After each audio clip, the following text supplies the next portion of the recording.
अरब सागर में चक्रवातों की तीव्रता और आवृत्ति बढ़ रही है। यह एक चिंताजनक बात है, क्योंकि इस क्षेत्र में घनी आबादी वाले तटीय क्षेत्र हैं। इस वीडियो में हम चक्रवात क्या होते हैं, अरब सागर में चक्रवात की स्थिति और इसके प्रभावों के बारे में हिंदी में जानेंगे। एक नई अध्ययन के अनुसार मानव उत्प्रेरित जलवायु परिवर्तन के कारण पूर्वी अरब सागर में चक्रवातों की आवृत्ति और गति तेज हो रही है। चक्रवात क्या होते हैं? चक्रवात एक बड़ी वायुमंडलीय प्रणाली है जो कम वायु दाब वाले क्षेत्र के चारों ओर घूमती है। चक्रवात की दिशा उत्तरी गोलार्ध में वामावर्त और दक्षिणी गोलार्ध में दक्षिणावर्त होती है। चक्रवात आमतौर पर उष्णकटिबंधीय क्षेत्रों में उत्पन्न होते हैं। अरब सागर में चक्रवात बंगाल की खाड़ी और अरब सागर, जो उत्तर हिंद महासागर का हिस्सा हैं, दुनिया में सभी उष्णकटिबंधीय चक्रवातों का 6% हिस्सा है। 2021 में नेचर जर्नल में प्रकाशित एक शोध पत्र में कहा गया है कि 1982 से 2019 तक अरब सागर में चक्रवात की तीव्रता, आवृत्ति और अवधि में उल्लेखनीय वृद्धि हुई है। 2022 में एल्सेवियर के अर्थ साइंस रिव्यूज में प्रकाशित एक पत्र में कहा गया है कि हाल के दशकों में अरब सागर की सतह का तापमान 1.2 डिग्री सेल्सियस से 1.4 डिग्री सेल्सियस बढ़ गया है। पत्र में रेखांकित किया गया है कि 2001 से 2019 के दौरान अरब सागर में चक्रवात की आवृत्ति में 52% की वृद्धि हुई है, जबकि बंगाल की खाड़ी में 8% की कमी आई है। पिछले 2 दशकों में अरब सागर में चक्रवात की कुल अवधि में 80% की वृद्धि हुई है। अरब सागर में महत्वपूर्ण साइक्लोन के बारे में जानते हैं।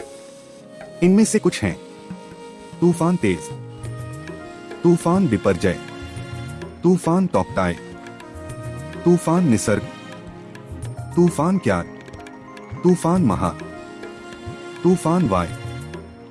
अरब सागर में चक्रवात की बढ़ती आवृत्ति और तीव्रता के कारण वैश्विक तापमान में वृद्धि। वैश्विक तापमान में वृद्धि समुद्र की सतह के तापमान को बढ़ा रही है और अरब सागर की प्रकृति में बदलाव ला रही है। इससे अरब सागर में अधिक चक्रवात बन रहे हैं और उनकी तीव्रता बढ़ रही है। कम ऊर्ध्वाधर कतरनी। ऊर्ध्वाधर कतरनी से तात्पर्य सतह से वायुमंडल के शीर्ष तक हवाओं के कितनी तेजी से बदलने से है।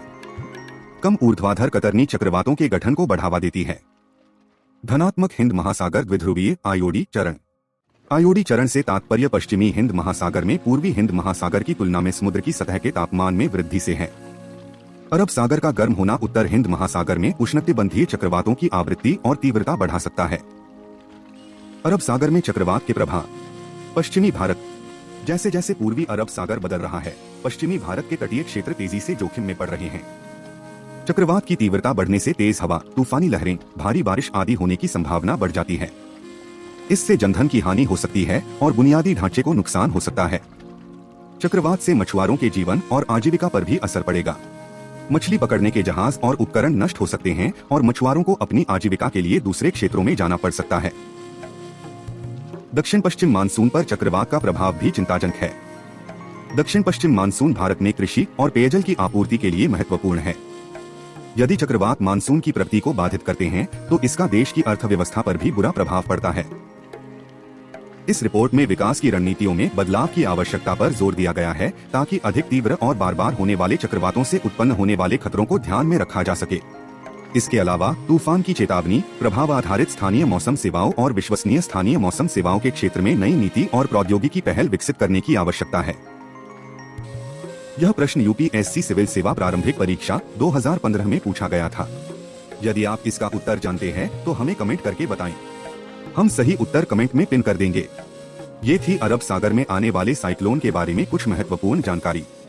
यदि आपको यह वीडियो पसंद आया तो हमारे चैनल को सब्सक्राइब जरूर करें और वीडियो को लाइक और शेयर करना न भूलें। धन्यवाद। मिलते हैं अगले वीडियो में।